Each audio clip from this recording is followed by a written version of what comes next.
The Encyclical Letter of the Holy Father Francis on Care for Our Common Home, Chapter 6, Ecological Education and Spirituality, Section 4, Joy and Peace, translated by the Vatican, read by Frank Blissett. Christian spirituality proposes an alternative understanding of the quality of life and encourages a prophetic and contemplative lifestyle, one capable of deep enjoyment free of the obsession with consumption. We need to take up an ancient lesson found in different religious traditions and also in the Bible. It is the conviction that less is more. A constant flood of new consumer goods can baffle the heart and prevent us from cherishing each thing and each moment. To be serenely present to each reality, however small it may be, opens us to much greater horizons of understanding and personal fulfillment. Christian spirituality proposes a growth marked by moderation and the capacity to be happy with little. It is a return to that simplicity which allows us to stop and appreciate the small things, to be grateful for the opportunities which life affords us, to be spiritually detached from what we possess, and not to succumb to sadness for what we lack. This implies avoiding the dynamic of dominion and the mere accumulation of pleasures. Such sobriety, when lived freely and consciously, is liberating. It is not a lesser life or one lived with less intensity. On the contrary, it is a way of living life to the full. In reality, those who enjoy more and live better each moment are those who have given up dipping here and there, always on the lookout for what they do not have. They experience what it means to appreciate each person and each thing, learning familiarity with the simplest things and how to enjoy them. So they are able to shed unsatisfied needs, reducing their obsessiveness and weariness. Even living on little, they can live a lot. Above all, when they cultivate other pleasures and find satisfaction in fraternal encounters, in service, in developing their gifts, in music and art, in contact with nature, in prayer. Happiness means knowing how to limit some needs which only diminish us, and being open to the many different possibilities which life can offer.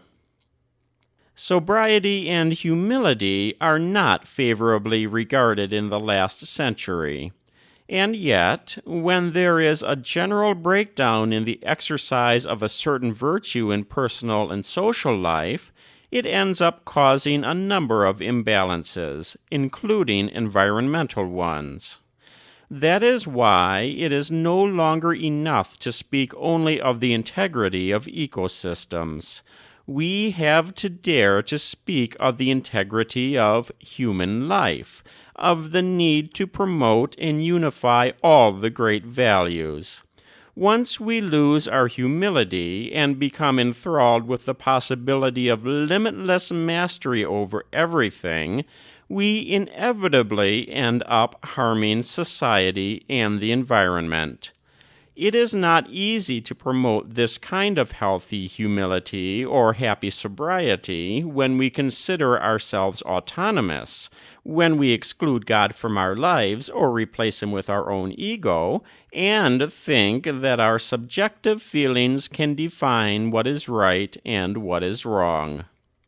On the other hand, no one can cultivate a sober and satisfying life without being at peace with him or herself. An adequate understanding of spirituality consists in filling out what we mean by peace, which is much more than the absence of war.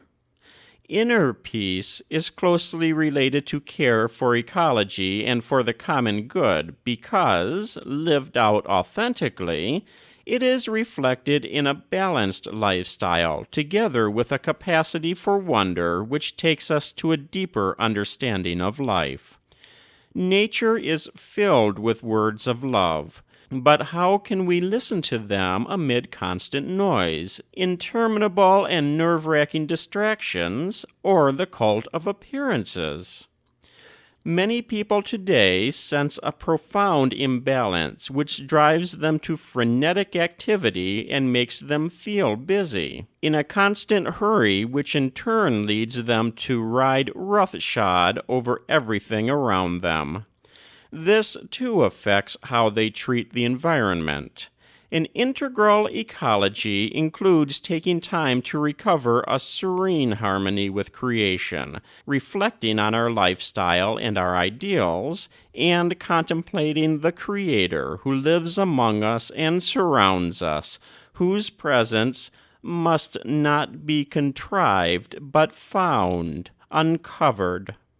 We are speaking with an attitude of the heart, one which approaches life with serene attentiveness, which is capable of being fully present to someone without thinking of what comes next, which accepts each moment as a gift from God to be lived to the full. Jesus taught us this attitude when he invited us to contemplate the lilies of the field and the birds of the air, or when seeing the rich young man and knowing his restlessness. He looked at him with love. He was completely present to everyone and to everything. And in this way, he showed us the way to overcome that unhealthy anxiety which makes us superficial, aggressive, and compulsive consumers.